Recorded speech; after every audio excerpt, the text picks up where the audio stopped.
Mukhang take one siya. Unbox na natin. 1, 2. Tawang una na siya. I-check na natin kung maganda siya.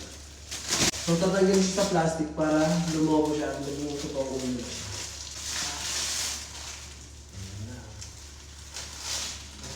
Wala pa. Lumobo siya. Ay.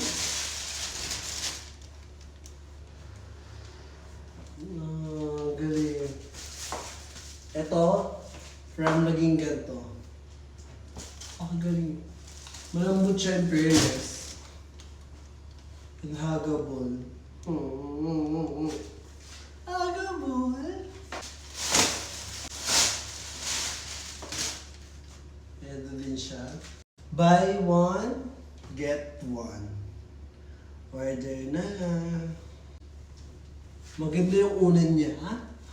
Huggable.